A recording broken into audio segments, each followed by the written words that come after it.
Hey, everybody, it's Alan of Bananas at Large. And look, I waited for that little red live thing to go on, so I'm not speaking early. And I was getting scolded for that earlier. Hey, welcome over. I'm so stoked to be here.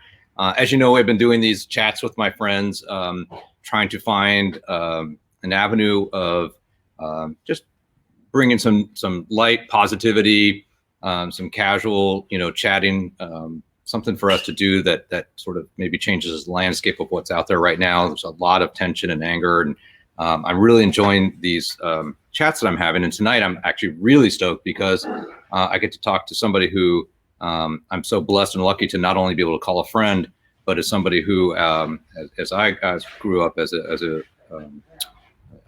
younger guy in Orange County and in LA, X was one of my go-to bands, and I just had so much respect for this guy, and it's just awesome to be able to introduce you guys to somebody who I think has some of the most integrity and has really been legit through his whole career, and it's just so exciting. So I want to introduce you guys to John Doe. Let's see if I do this. What do you think? Was it like magic? I think I did all right that time. That wasn't bad. Was that good? It was great. I haven't seen any of the other ones. Oh, thanks. I appreciate your that. Hey, man, it is great to see you. I actually realized, I mean, it's probably been, what, a little over a year since or when I saw you at the Fillmore, right? I think was the last, with Lobos and Jane, I think was the last time we got to see each other. Yep. And unfortunately, you were busy working, so we didn't get a chance to hang too much, but it's great to see you again, my friend. It's good to be seen. It's under bizarre circumstances. Here we are. Right. So I have to tell you this, though. It's funny because of last night's faux pas, and people were emailing and texting and all this stuff, and I realized that all of these technical difficulties. I take full responsibility for that. Since I don't have any real schedule, I like, well, fuck it. Who cares? Oh no! And we were just about to sit down for dinner, and I realized that I had made this other commitment, which was like the only commitment of the entire week. Right. So anyway, it's all good. We do it. Yeah. It's funny. I think the main comment everybody said was, "Oh, what a punk." I thought, "Oh yeah, that's okay, somewhat appropriate." Yeah. But it's funny. I was like actually concerned because all these Facebook social media pages. There was even one called Punk Rock Dads or something like that. And I'm thinking, oh geez, I mean, the gray hair me. And I was thinking, oh, I hope I come off punk enough. I thought, I guess if I just don't worry about it, that's probably enough. Yes. Do I have to worry about the dress and everything? Hey, so I have to tell people the story about when you first came into the store, because there was a moment there. I had this employee, and we call it the Sean Penn moment. So he. One of the days Sean Penn was in the store because he used to live up this area, and this employee, who's probably not the sharpest tool in the shed, he went up to Sean and he starts talking to him, and he's trying to get information on what he needs and all this, and finally he just blurts out right into his face. He goes, "Do you know who you look like?" And of course, Sean says, "No, who?" And "Oh, you look just like Sean Penn. I mean, just And that was, you didn't catch it, I don't think. But as you were coming in, another employee was like, "You know who he looks like?" Oh, Jesus. And I went, "Oh, a Sean Penn moment. I'm gonna step in here." Yeah. Well, at least it wasn't like you look like John Davidson. Yeah, I actually know who that is. I love that. Like Steve Buscemi or John Waters kept getting people to say, are you Steve Buscemi?" Yeah, that's crazy. Well, you didn't get it, so I'm glad. Right. Bananas at Large was a real oasis in the not having to go into the big city, and you guys were very generous and all that stuff. It was nice. I like it. And I don't have the same relationship here in Austin, Texas, as I did in San Rafael. So, well, we miss you, but you got your horses I see out there. So I see your. Oh yeah, yeah. I hauled them out from Nevada where they were being boarded up there, and they.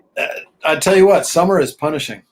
Yeah. And the first, I think it was the first summer, one of them got really sick. Colic is like a major problem with horses because they get these intestinal blockages and shit like that, and literally stuff like that. And yeah, had to have surgery. Took her to A&M University where they have a big veterinary school, like second maybe to Davis. They're kind of neck and neck.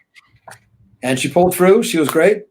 Cost me more money than I had wished, but she's young, so she has many years. But yeah, they dig it out here. It's a good place.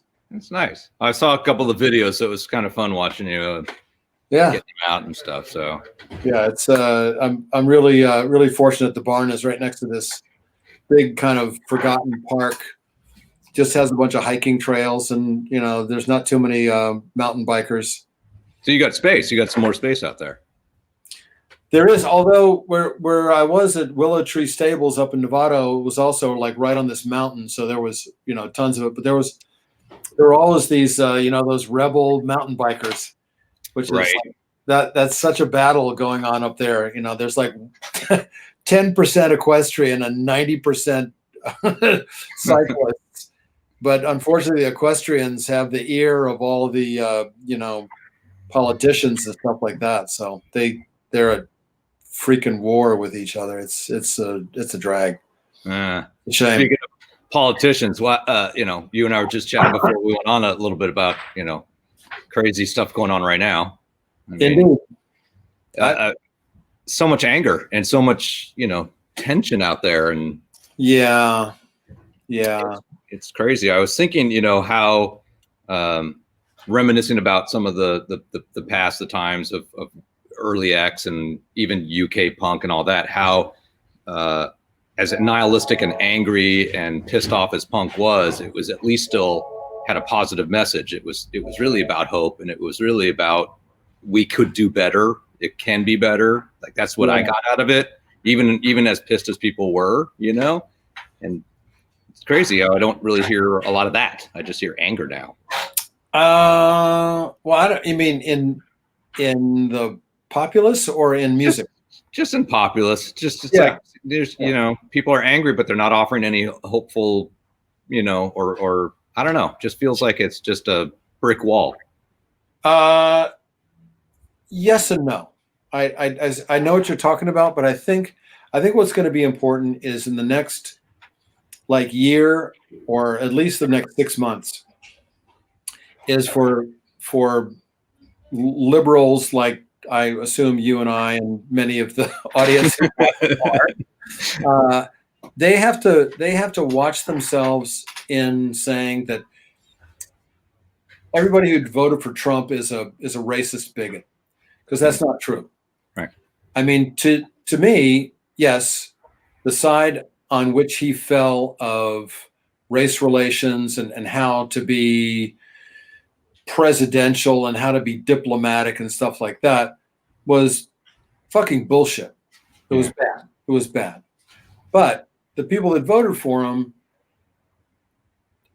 much as we buy into a certain idea of what's right and what's wrong. And it's like, I think that a good 30% of those people or 50% of the people that voted for him are just watching the wrong news channel. And when Trump says, I've done the most for the black population as anybody since Abraham Lincoln, they go, yep, that's what he said. He's done the most, and they don't question it. They don't dig a little deeper, which they could. But it doesn't mean that they are card carrying KKK motherfuckers. Right. So I think that, you know, and I hope that that's one of the main messages that Kamala and Biden come out with, which is like, dude, we've got to just, you know, we got to get together because, you know, and there's a huge like reconciliation. There has to be, you know, like in South Africa, they had the Truth and Reconciliation, you know, board, right?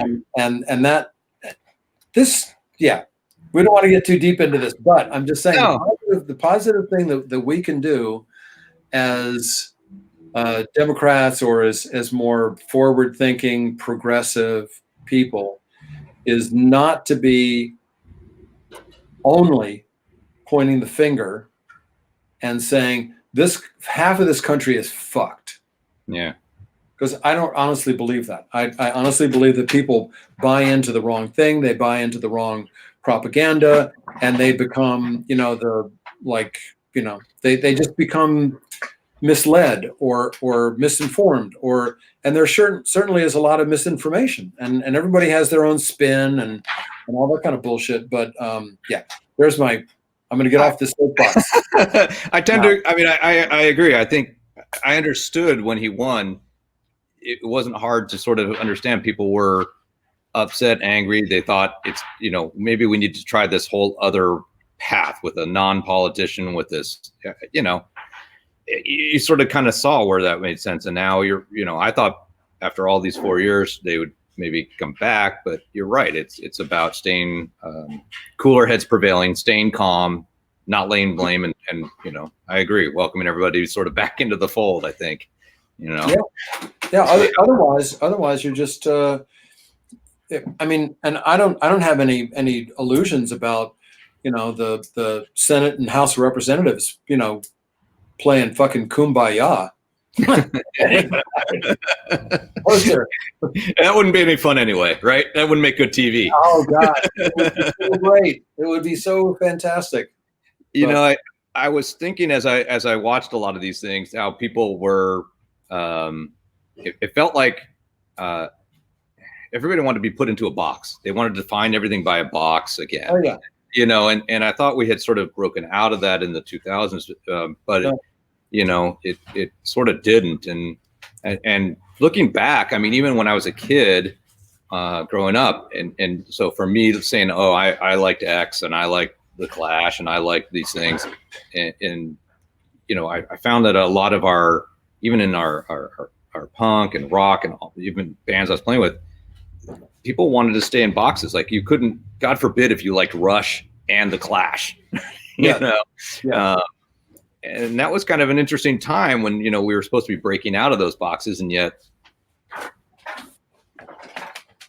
that was craziness. And, you know, you guys on the other hand, it's freaking tribal, man. Right.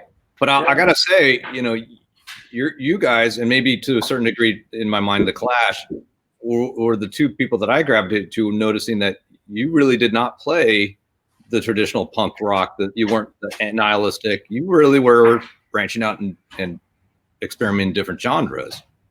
Yeah. Well, I mean, if you look at the origins of punk rock, you know, with MC5 or Iggy or, you know, who was the band that was before Pure Ubu? I can't. Anyway. Or you know, the whole New York scene. I mean, everybody was different, right? But everybody somehow fit under some kind of umbrella. You know, Richard Hell didn't sound like the Ramones, didn't sound like Blondie or Talking Heads. Everybody sounded different, and it was a more of a like minimalist art movement rather than, you know, louder, faster, more testosterone. So people get, you know. People get kind of confused about what, and you know, if you think about the English scene, you know, X-Ray Specs didn't sound like Sham 69, who were a little, right. You know, their time frame, and Susie and the Banshees didn't sound like the Sex Pistols, or Elvis Costello, or Nick Lowe, who was even, you know, kind of lumped in there, you know. Right. So it's weird, you know. It's weird the way that things have to get kind of narrowed down in order for people to understand them, you know. Yeah. And yeah, but it felt really fortunate to be part of it, and was really glad we could work on those 2 books, you know, to kind of set the LA punk rock related history straight and stuff. Well, you brought it up, so let's talk about the books. You know, I thought that was kind of cool that you branched out and let other people write your book with you. I think that was good. I was going to say that's very good management from a management point of view. That was great delegation. It's the old Tom Sawyer. Who's going to help you paint the fence?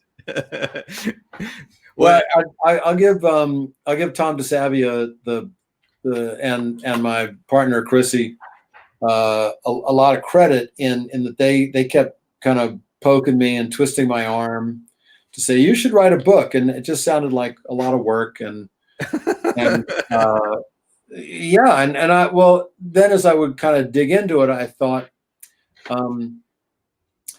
I don't want to be the oracle. I don't want to be the source of all this information, because if I get it wrong, then I'd have to take the blame too. And so by having other people's voices like Jane Weedland or Henry Rollins or Exene or Dave Alvin in the first book, then they help carry that load, and they also give a unique voice or perspective, because as much as I might have approved or championed women and their role in punk rock, which was kind of I think the first time that women were just band members, not just the front person kind of pretty face behind it. Right. As much as I championed that, I couldn't tell that story. So if somebody else could tell that story from their a woman's point of view, or then that would be more authentic and just get a fuller picture. It's interesting you bring it up, because when I was talking to my sister, who is absolutely responsible for my finding punk rock, I used to raid her records all the time. Thank you. Yeah, she had my father, who was an aerospace engineer, also loved to make. He worked with wood, and he built a little record, cabinet. Oh.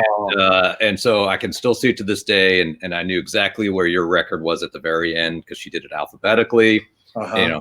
It started with the angelic upstarts and ended with you guys. Wow. And but she was. I was talking to her. I told her how you and I were going to have this chat, and she said that one of the things that she remembered going to your shows was not only just the energy level that you guys did, but the fact that Exene was like you said, sort of not a figurehead, not a addition, like that she was up there, and that she held almost the same sort of what was the word she was using? That she was not indifferent, but sort of not trying to be the a separate entity unto the band. That she was just in there, and but that she said how invested you guys were, and that every show you guys did, it seemed like the level went above the rest of the bands. She even saw you guys at the Golden Bear, and even she said a couple of backyard like parties and stuff, like early day stuff. And, wow. So that was interesting to get her female perspective on. Yeah. Well, Exene's kind of unique in that way. Is that she was I wouldn't say reluctant, but she certainly didn't want to steal the spotlight. She felt like this was her way of expressing herself. And when we met, she was a writer. She didn't have great aspirations to be like in a band, but I kind of pulled her in there and said, she had a lot of the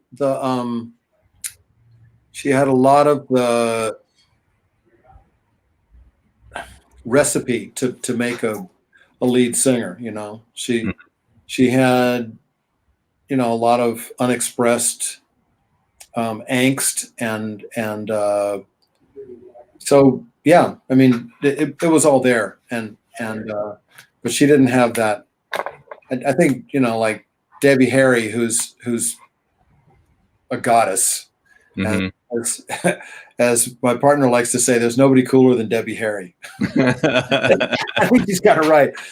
But, yeah, she definitely, she wasn't like, look at me, but she was comfortable with being the focus, Yeah. Yeah. I mean, every time I've seen you guys and from what I see, it's like, you're right. It's not look at me, it's look at us. Yeah. It's not I'm this separate thing or I'm unique. And we're very fortunate in that everybody holds their own. Yeah. And DJ is a terrific drummer but has all kinds of outside kind of jazz and Captain Beefheart kind of influences. It's not just, but he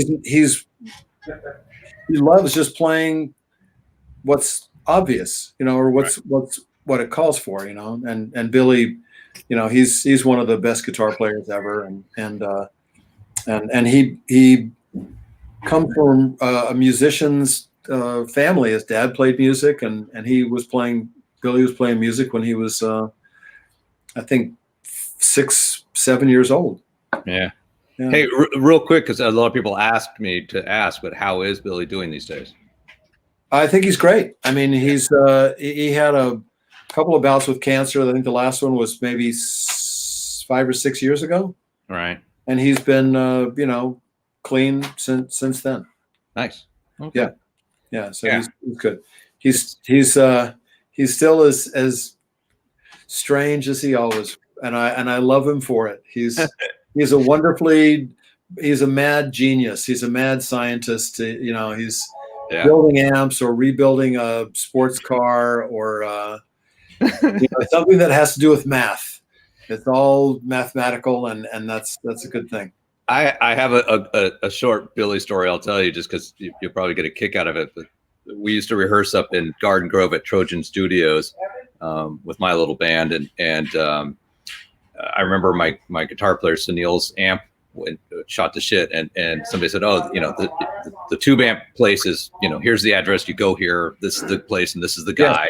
Right. And so we drove up there and we lugged this heavy ass twin in there and drop it off, and goes in the back, and out comes Billy, which at the moment we weren't quite there yet, putting the pieces together, the young kids we were, and he starts telling us everything that's wrong and throws this amazingly huge number to us, which probably wasn't that much, but being kids that were broke, like $1,000 something, right? Yes. And we kind of went, okay, thank you very much. And we took that amp out, and I think it went into a dumpster or something. And as we're driving home, we're like, he looked just like. Yeah. And then we find out, of course, it was. Yeah.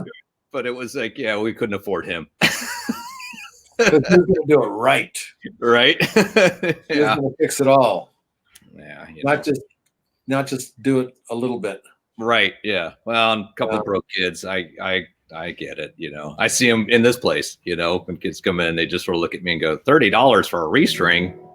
It's like, I bet you wish you had that twin right now. You could sell it for. Oh yeah. Right. Who knows? They get bigger and heavier as I get older. Let me tell you. Oh, I see. There's there are little comments popping up here. Should we be reading those comments? And no, actually, one of them is my sister. It looks like. Well, let me know if there's people calling in with. Yeah, I've got. It's funny. There's a few things people were asking me to ask, and I was like, this is not an interview. It's just, Oh well. And to a certain degree, it is. I mean, I guess, but the one thing that people did ask, and I actually never had an answer for, and you and I actually didn't talk, is sort of where you started. Like, where was the moment where you knew music was it, and what caused that flip? I think I realized that I wasn't going to have a day job about maybe 15 years ago. I wasn't going to end up on the street, which still may happen, I guess. But you know, I got a position here if you ever. Yeah. Really. Then I'd have to make up some story like, yeah, I used to be. Hell, I don't know. You know, I was lucky enough to be of a certain age where you know, the British invasion was a big deal, and I was in whatever, like 5th grade, or you know, so seeing all them do their kind of thing seemed like a cool. That looks like a fun thing to do. Let's do that, you know. And then, you know, but at the same time, living in Baltimore, they had, you know, James Brown owned a radio station there. James Brown owned like 5 or 6 radio stations all over the East Coast. He owned one in Boston, in New York, Philadelphia, Baltimore, DC, maybe some other places. But yeah, and he would play a lot of James Brown. Wow. WEBB, the web. I had no idea. Yeah. Yeah, James Brown was big in Baltimore. James Brown was one of my heroes. He played the Civic Center, which is where the hockey team and the basketball team played. Right. And that was my first like real concert, as I saw the Rolling Stones at that place in like 65 or 66, something like that, when they did the High Tide Green Grass. Big hits, High Tide Green Grass. And there was a riot, and those people jumped on stage. They didn't have any security. It was just the Baltimore police. And they just threw people off stage. People were just like getting thrown off stage. And I think Rolling Stones played for like 35 or 40 minutes, and then the show, you know, shut down. Yeah. James Brown played the same place, but it was in like 68 or 69, and I begged my parents to take me down there so I could go see it. And they said, I don't think that's a good idea. I think it's a good idea. And everybody who left because at that point James Brown was doing like I'm Black and I'm Proud, and it was pretty, you know, like intense. Baltimore's, you know, anyway. And I would have been like the one little like. It was probably a good idea, because everybody went out of the concert because James Brown got them so riled up. They went out and like broke everything. Oh, geez. Like broke windows and just, you know, they just said, you know, things were so inequitable, right. and they were, you know, they totally were right to do that. They had every right to do that. Anyway, so the city fathers banned James Brown. Oh, geez. James Brown. He owned a radio station, but they banned him. and so he bought the Holiday Inn that was right next door to the Civic Center. Uh-huh. And he called it the James Brown Holiday Inn. And he had a big, like, light up sign that had a kind of caricature of him, like just a headshot of him going like, like that. And he put it at the top. Like that was at the top. And then it said Holiday Inn. Nice. So that's a kind of a fuck you to the town, right? Yeah. I can't play here, but I'll own your hotel next door to your fucking venue. That's pretty awesome. So anyway, so I had that luxury of growing up with all kinds of you know, they still played like Chuck Berry and stuff like that. And you know, AM radio then was pretty wide open. They, you know, mm-hmm. you know, Motown was huge, and then psychedelic music, and that's when I really started playing, was listening to, you know, The Doors and Jimi Hendrix and Janis Joplin and stuff like that. I got to see them as well. So, did you actually take music lessons, or did you just do it all on your own? No, it's all on my own. I mean, my parents both played music. They played. My mom sang, and my dad played piano. They like classical music, and I obviously didn't take. Yeah. I did take some piano lessons. I took some piano lessons from a friend of my parents, and you know, at least I learned, you know, scales and, you know, some things like that. So, my dad was very deep into Tommy Dorsey, a lot of swinging big band. You know, he brought me into Buddy Rich and Gene Krupa and all that stuff, and it took me a long time before I really truly was able to appreciate it and, you know, be able to enjoy a little bit of it. I still can't take loads of it, but it definitely came around to finally getting into it, but it was like a long way. There's a lot of schmaltzy stuff in that big band era. I mean, there's good stuff too, but none of that. I'll have classical music on the radio just because there's no words. And there's no right. There's no words and there's no news. But Austin has some great radio stations. Yeah. So does San Francisco and the Bay Area, but Austin's got a parallel. There's the NPR station, and then there's the spin-off of that. There's KUT is the NPR station, then KUTX is just all music, but it's pretty cool. And then there's another co-op kind of station, which is good. And there's no jazz here. That's something. Okay. My folks didn't have any cool records. None. Really? There was not. There was not like a Billie Holiday record stuck in there. There was like opera, classical, but they did get me folk music. Because back then folk music was for kids. Right. And I've told this a dozen times or more, but Lead Belly was like, who's this guy? Right. Powerful. He sings loud, and Woody Guthrie and Cisco Houston and Pete Seeger and stuff like that. So there's a lot of death and murder and whiskey and all kinds of punk rock things in folk music. So, right. So I got that and storytelling. There's a lot of stories, coming over from the old country, from England and Ireland and junk like that. So yeah.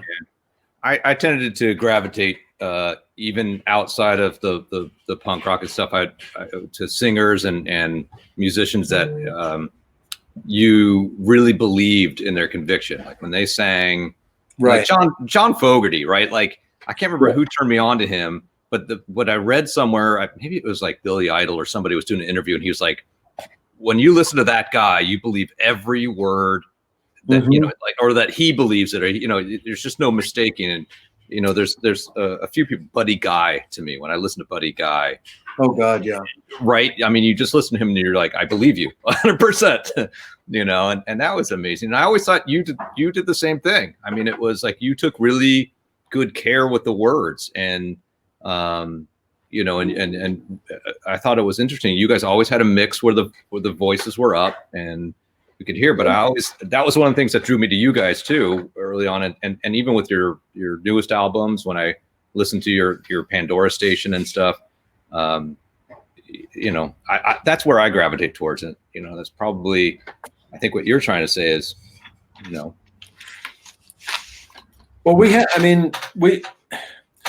there's kind of, I think there's two different ways that people come to play music. It's either you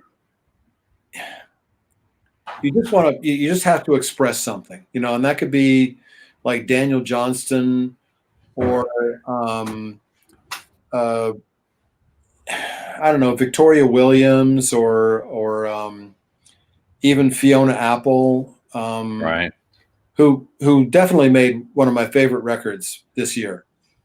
That was a great one. Fetch the Bolt Cutters is an amazing record. But it's either you don't know convention, so you can't draw from that, right? And you just make up your own thing.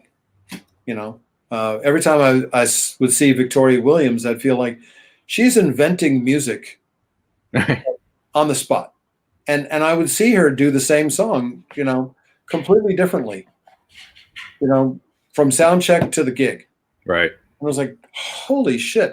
And it's the same song, but it's just a complete reinvention of it. Or there's people that take all that history and then they kind of make their own hybrid of it. And right. we're more in that world. And so that's why I think we took care with the lyrics and we're referencing different that was one of the things that Exene would do lyrically, is that she would say, like, in the New World, don't forget the Motor City. She would reference other songs, but make it her own. And Billy was just tired of guitar solos and all the stuff that was going on in the early 70s, because he was more into traditional rock and roll stuff. Right. It had gone pretty far afield by the time, so we owe a great debt to Boston and Peter Frampton and the excesses.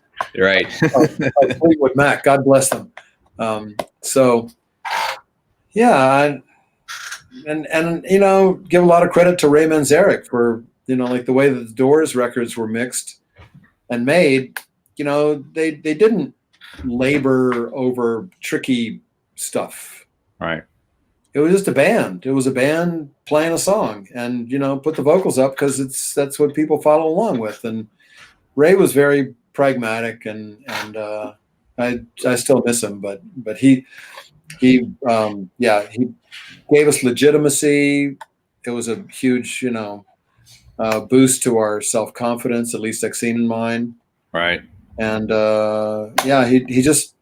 he was really interested in the performance. Like, is that how you want it? You think you could do better? So that's kind of cool. It pushed you a bit. Cool.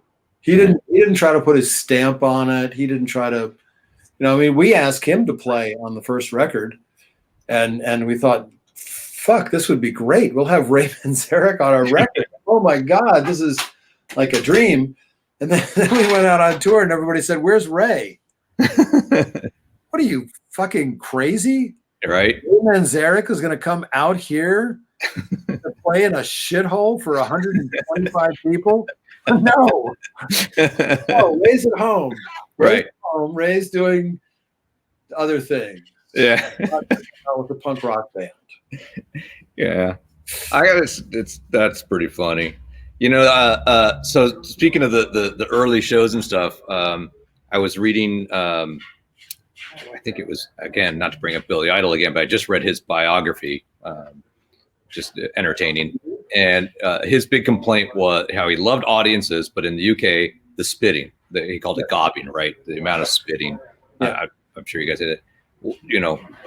Luckily, I don't think that really happened over here much, but do you remember, was there something about those early shows that you could have done without? Was there something similar to that? Like, what was the thing that people would try to emulate, the British punk rock, and they'd spit, and we would stop the song and say, or fighting, there's a lot of, from maybe mid 79 on, there was, some pretty serious fights that went on. I got dragged into a few of them, but we would just stop. If people were getting hurt, we didn't, homie, don't play that. So right. I remember the big thing was throwing things. I got a quarter in the side of my head. Oh yeah. Once or twice. That was painful and sucked, but luckily never hit the eyes. Or I got a couple of full beer cans. That was a good deal. Hurled from like 20 some feet away. Yeah. Yeah. Empty beer can, not a big deal. Full beer can, no bueno. Could have done without that. Thank you very much. Yeah. Dave Alvin has a great story in that book, the first book, Under the Big Black Sun, where they're playing before Public Image, and they're doing blaster songs, but this was early, like maybe 80, 81, something like that. Right. And they're just throwing all kinds of shit. It's down at the Olympic Auditorium, which is was famous for boxing, and there's a great documentary that's going to be coming out about the Olympic. Oh, cool. Because from the 40s, I think, maybe even earlier, and they had the Thunderbirds, the roller rink, right. Roller derby. It was like blood sport. Blood sport, and then punk rock came in there, and Circle Jerks and Black Flag and all the hardcore bands played down there. Yeah. But this was early on. They were opening for a Public Image. Fear played first, then the Blasters, and Dave saw this full beer bottle hurtling towards him, and just in time he picked up his Fender Mustang and like held it in front of his face, and it smashed against his guitar, and there's still like amber glass stuck in the freaking guitar. That's amazing, right? That's gnarly. That's a good save. That's a great save, and you have the proof. It's like it's right there, motherfucker. Wow. That's where I saved my eyeball. It's funny. My sister used to collect all these the concert flyers that were, I don't know what they were, about a 7x9, especially from Golden Bear and stuff. But I remember seeing those and the Olympic, and how it would be like, the Ramones, Iggy Pop, and then GBH, Fear, Circle. I mean, it was like this, it was festivals before there were festivals. Yes, in these spots, You had five, 6 bands, and you know what? That's sort of what has happened to punk rock at this point. I mean, in addition to, everything that the East Bay did for it, with Gilman and all that. Now it's just a subculture where it's like a rite of passage, and there's 10 bands and it's $15, and just go and, go crazy. It's freedom. And that's great. I mean, that makes my heart feel good, because that's what it was intended to be. It was intended to be, beyond the control of like corporate shit, and beyond, your parents, and you could go out and just be free. Like, yes. I love about up here, which I don't know if much has changed down south, but man, we always had to pay to play up until you got to a certain level, and that sucked, man. That was always hardcore. And I don't hear that as much up here in the Bay Area as I remembered from down there. Yeah, I think that was a phase, that venues figured they could do that, and then after a while, people just said, "No, I'm not going to sell tickets for my own thing." Yeah, that was sucked. That came in after us, because we would somehow get a promoter. Brendan Mullen was big down there in the Mask, and but we wouldn't necessarily have a guarantee, and we wouldn't necessarily get all that much. A few $100 maybe, but we didn't have to. I didn't have to do that other thing. Oh yeah, that was I think right in that period of where it was my turn, where especially down in Orange County, the Costa Mesa area, they were all just, But then when you went up to LA, if you got lucky, if it was like a Gazzari's, which had the mud wrestling already going on, and they were already making. Remember that, right? That made enough money that he didn't really care who played. I mean, that guy, I can't remember his name, but he was awesome. I mean, the fact that he would just let Motley Crue and then some other punk band on the same night, but as long as you got out of the way for the mud wrestling in time. Right. It's like disco loadout. Yeah, the real money's about to start, and let's get you guys out of the way now. Almighty. Right? What a world. That was crazy times. I know. Yeah. Hey, so you were talking about reinventing songs and stuff. When I saw you at was it Hot Monk, when you did the acoustic set? And you do that a lot, where you're taking some of the older tunes and you're reworking them and stuff. And somebody brought up the fact that you had done in the Bodyguard, I'll Always Love You as your version. And I was curious, did you already have that in the can? Was that already? I was lucky enough to be friends with, good friends with Michael Blake, who wrote Dances with Wolves, and he adapted the screenplay, and Kevin Costner and Jim Wilson, who made The Bodyguard, were also a part of this acting workshop that I, went downtown LA a couple times. Michael was the main guy there. And so is Jim Wilson, who's the producer.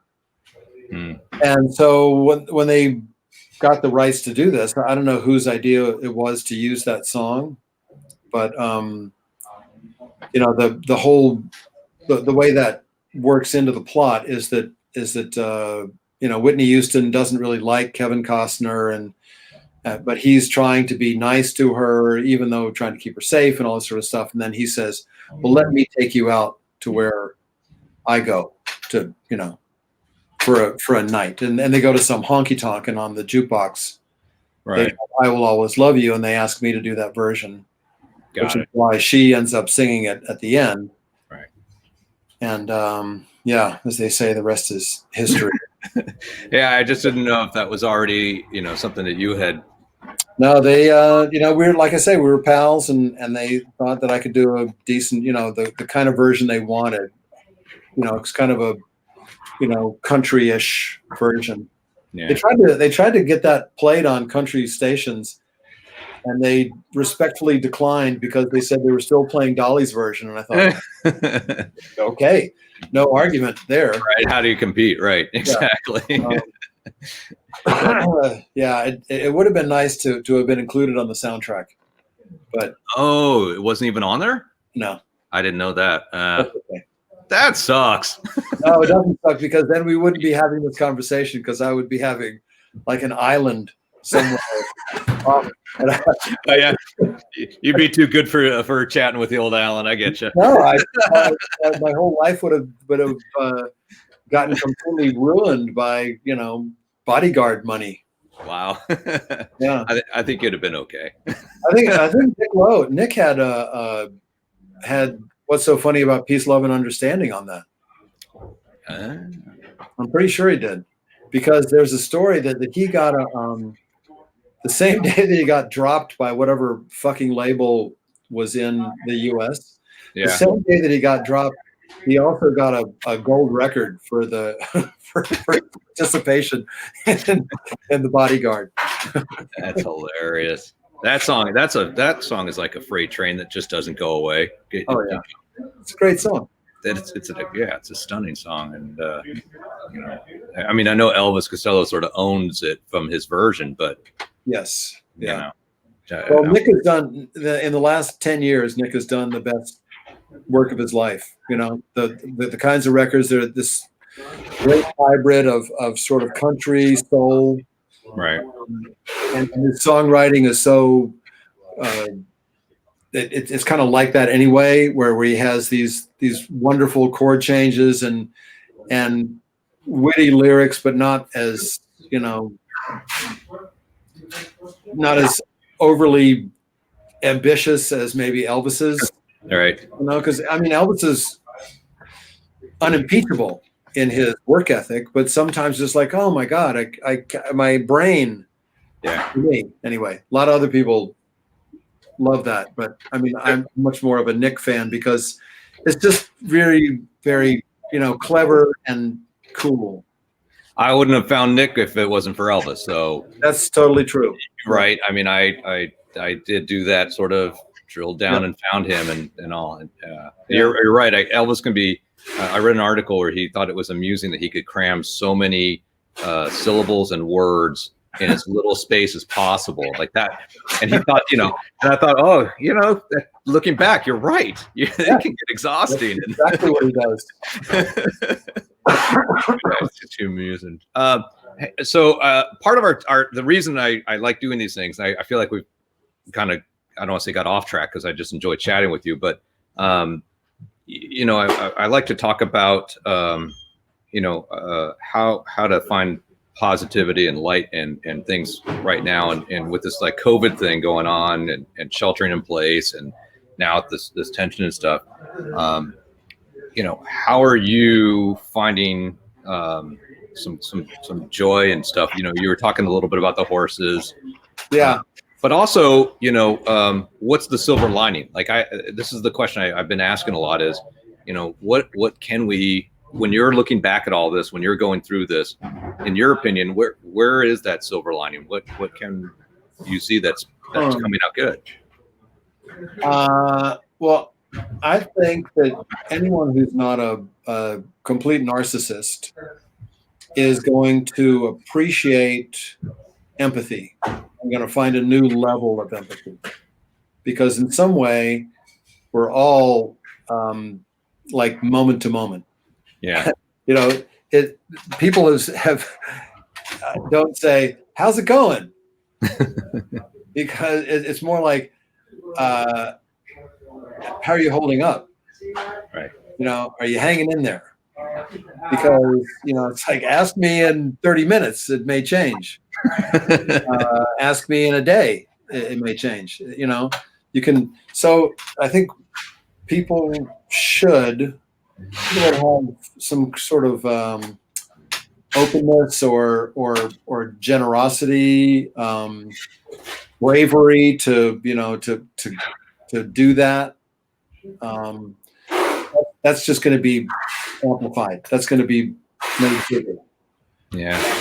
Because people are having a freaking hard time, and so therefore you're also a lot more grateful for having a roof over your head, not completely sweating the fact that you're I haven't played a gig. I've done internet gigs, but I haven't had a real paycheck for 7, 8 months.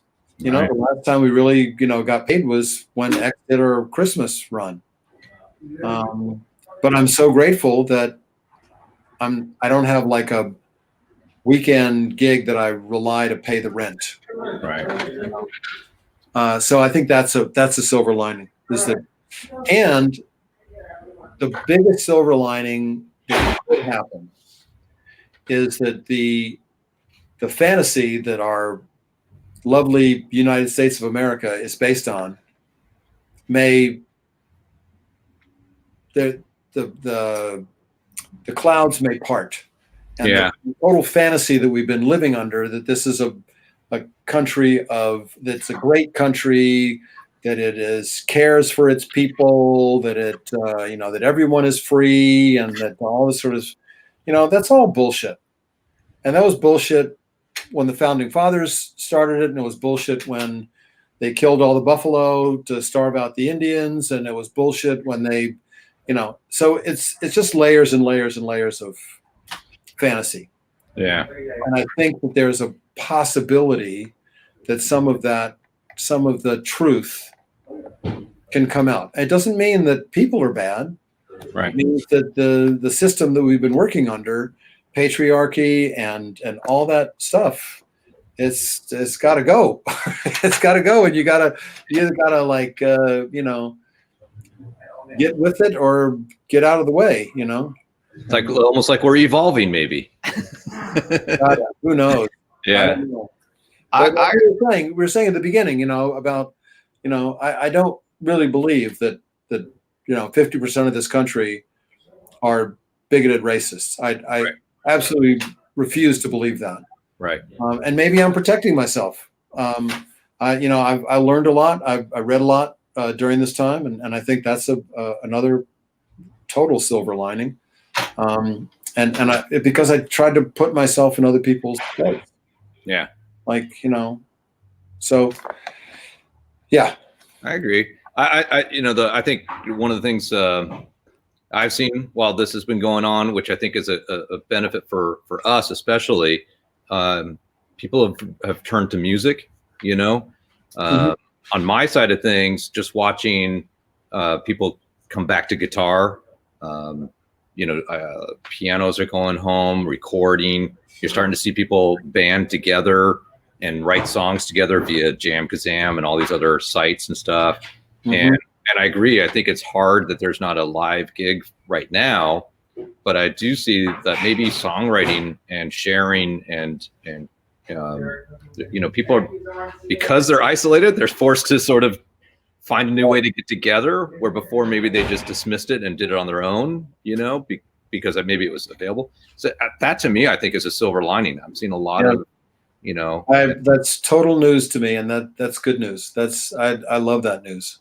Yeah, it feels like the songwriting is coming back, that people are trying again, and it's interesting to watch how they find ways to connect when they're not allowed to physically connect. And right. So I'm hopeful in that sense. I like seeing that, you know. Yeah, yeah. So we'll see how that goes. Yeah. I mean, the fact that people are expressing themselves, because, you know, just having a job that pays the rent, right, is not going to fulfill you, and it's going to, you know, I think that's what keeps you young. yeah. To be able to have some, you know, something to nourish your soul, and music is definitely that. So before I have a few other things for fun to cover, but I heard rumor, was it that you're working on another book, maybe a memoir, your own biography? Is that true? Oh, maybe. Yeah. I've been working on a new record. Okay. But I did some of that. I wrote, you know, several chapters, and then I kind of lost steam. So I don't know. You lost interest in yourself? Yeah, maybe. I don't know. Yeah. Eventually I might, but yeah. I have this, I got most of a record written, and I just have to write a few more songs, and then I'll record it sometime in the next 3 or 4 months, depending on when those songs decide they're finally going to arrive. Right. Keep working on it. And anything else in the pipeline coming up, or? Well, hopefully, you know, I have faith that there is going to be a vaccine. Yeah. And that, you know, sometime in, I don't know, maybe the end of the summer, that, you know, we'll have some kind of general population that's vaccinated, and then they can test or whatever the fuck, you know. And because, you know, X put a record out in April, and we never got to tour it. Yeah. So and there's no, I don't know, if somebody knows a website where you can play in 4 different locations and it still doesn't have latency, and you can actually do that, you let me know, because I can help you with that. Oh yeah. Yeah. Hey, you know, I did forget one thing, that you and I think it was it a high school, what do they call it? Battle of the Bands. Oh yeah. Right. And you, I got to tell you, I always appreciate that you were always so open and ready to give back to the community and stuff. And, yeah.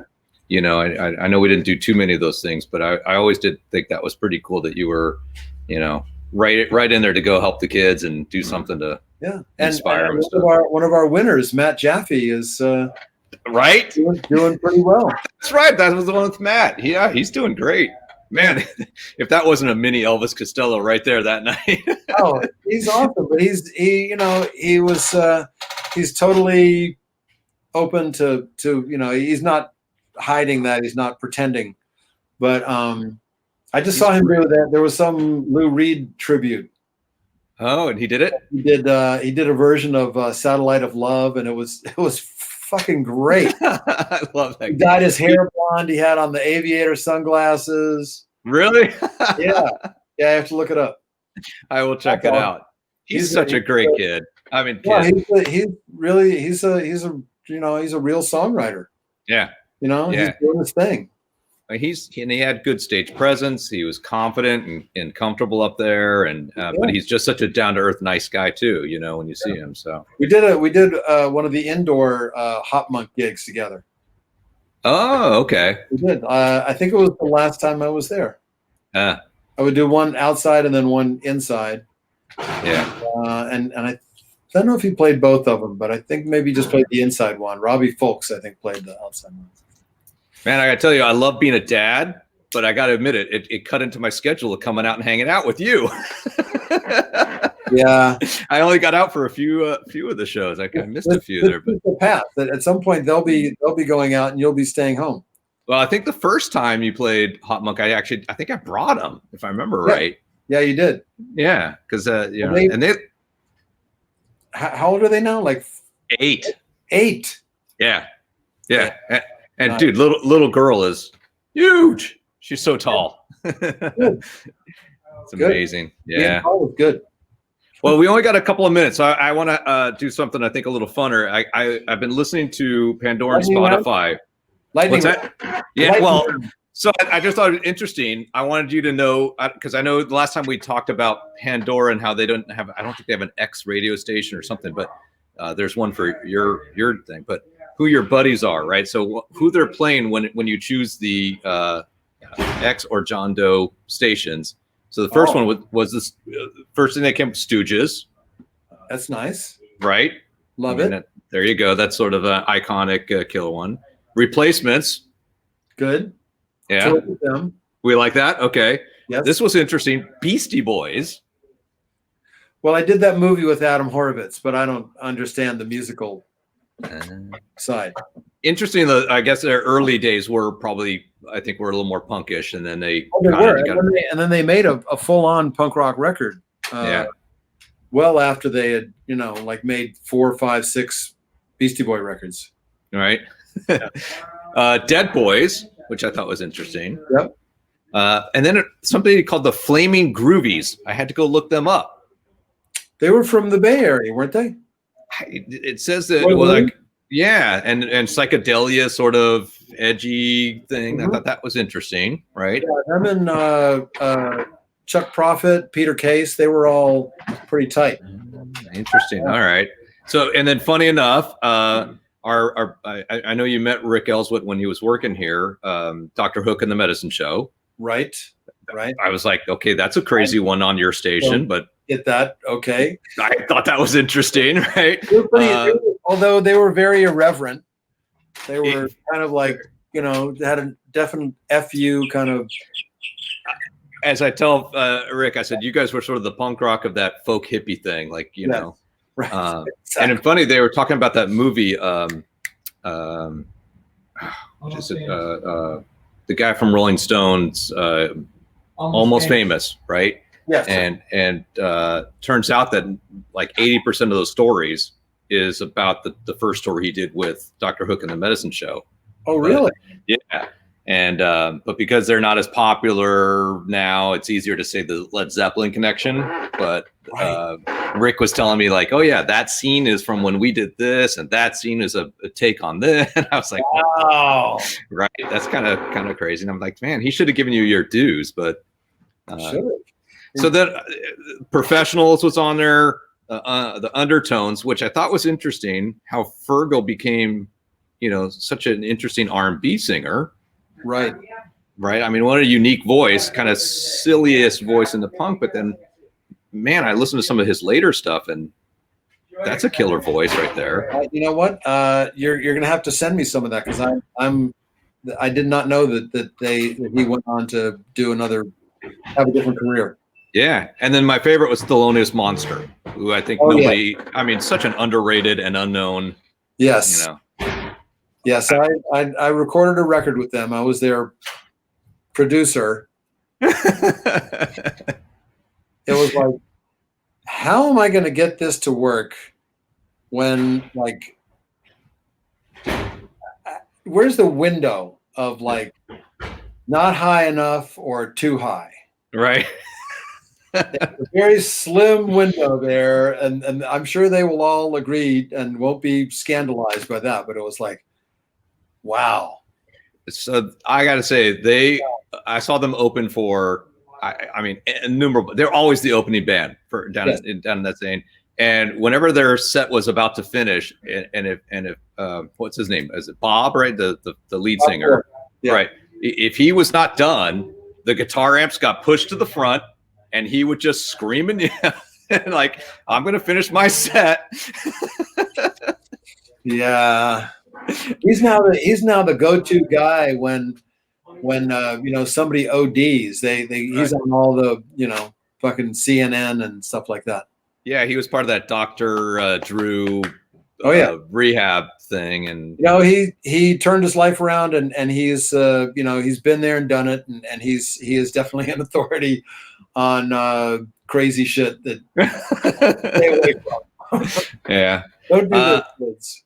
All right, last question for me, and this just because I know you and I started this a long time ago, and then I kind of got out of it. But where's the John Doe custom shop bass?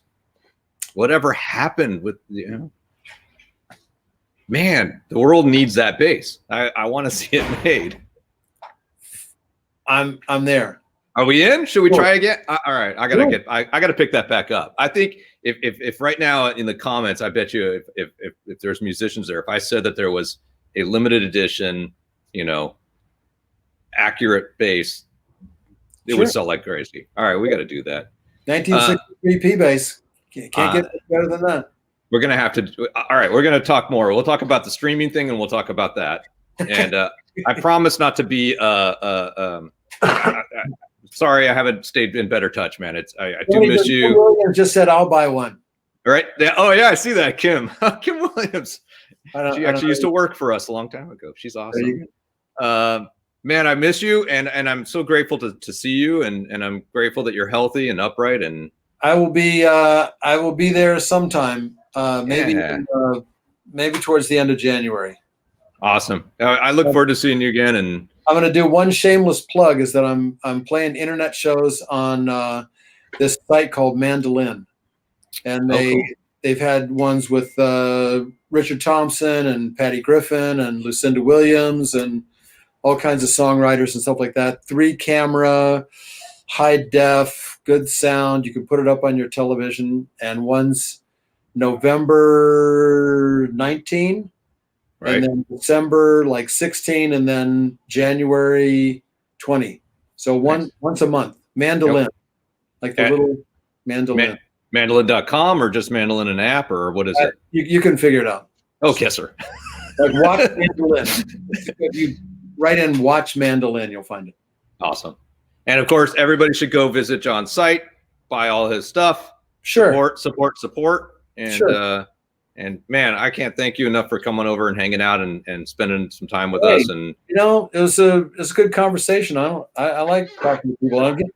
Man. We've always. I mean, I remember going to lunch and just having good talks, and I miss that. And hopefully we added some laughter and light to some people's day today. And I mean, that's really the goal, is add some stuff. So yes, and you're doing a good thing. Be forgiving. Be kind to yourself and to other people. Exactly. Right. Everything will be okay. It could be. It very could be. Yeah. All right, guys. John, you're the best, man. Thank you so very much. Thanks, Alan. Thanks for everybody watching. I'll talk to you soon, my friend.